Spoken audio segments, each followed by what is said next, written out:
Bonjour à toutes et à tous, c'est Steven et aujourd'hui je vais vous expliquer comment faire un downgrade d'iOS 6, donc passer d'iOS 6.0 à iOS 5.1.1. Avant de commencer, il faut savoir que cette méthode elle fonctionne uniquement pour l'iPhone 4, l'iPod Touch 4G et l'iPhone 3GS. Moi je suis équipé d'un iPod Touch 4G sous iOS 6.0, vous le voyez ici dans les réglages. Donc, avant de restaurer vers iOS 5.1.1, on doit passer son appareil en mode DFU en utilisant le bouton Power et le bouton Home. Donc, ce qu'on va faire, c'est qu'on va maintenir pour l'instant le bouton Home et le bouton Power simultanément pendant 10 secondes. Vous appuyez bien sur les deux et lorsque l'écran devient noir, vous pouvez relâcher Power et vous continuez à appuyer sur le bouton Home comme ça pendant encore une dizaine de secondes. 3, 2, 1... On relâche, l'appareil est en mode DFU, vous voyez l'écran noir, donc tout a parfaitement fonctionné. On passe maintenant à la suite de ce tutoriel, ça se passe sur ordinateur. Que vous soyez sur Mac ou sur PC, ça fonctionne exactement de la même manière. Donc la première chose que vous allez devoir faire, c'est utiliser la dernière version de Redsn0w. Vous avez des liens de téléchargement dans la description de la vidéo.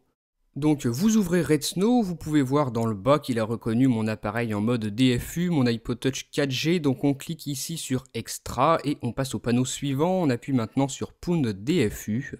Ce mode, il va nous permettre d'esquiver quelques erreurs iTunes, donc lorsque votre appareil est en mode Pound DFU, vous ouvrez iTunes et comme moi, vous allez voir ce message qui vous indique que iTunes a détecté votre appareil en mode de restauration, c'est normal, vous cliquez juste sur OK ici.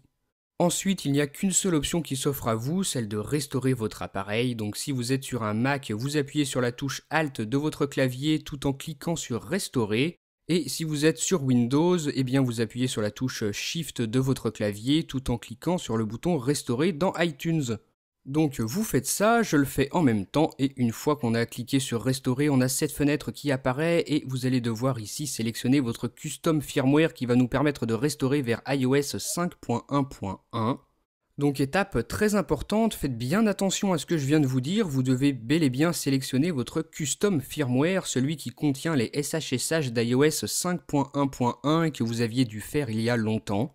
Donc j'avais fait une vidéo il y a plusieurs mois qui expliquait comment créer ce custom firmware en utilisant Redsn0w. Et bien si vous ne l'avez pas fait à ce moment-là, sachez que maintenant c'est trop tard et vous ne pouvez pas continuer la procédure, vous ne pouvez pas restaurer vers iOS 5.1.1.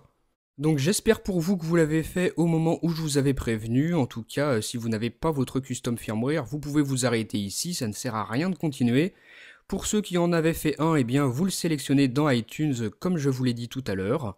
Une fois que c'est fait, vous cliquez ici sur Ouvrir et iTunes va reconnaître ce firmware, commencer à l'extraire et commencer la procédure de restauration vers iOS 5.1.1. Tout fonctionne parfaitement.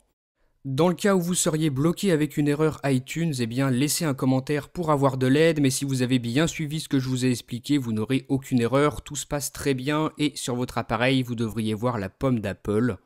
Juste en dessous de cette pomme, une barre de chargement blanche qui va se remplir en plus ou moins de temps, ça peut être assez long, ne paniquez pas, ne débranchez pas votre appareil, la procédure de restauration est en train de se faire.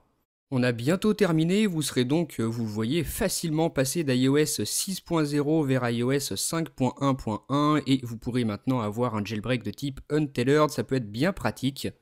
Lorsque les barres de chargement ont terminé de se remplir, vous accédez à la configuration d'iOS 5, donc c'est parfait, vous remplissez bien tous les champs, vous complétez cette configuration sur votre iPhone ou votre iPod Touch.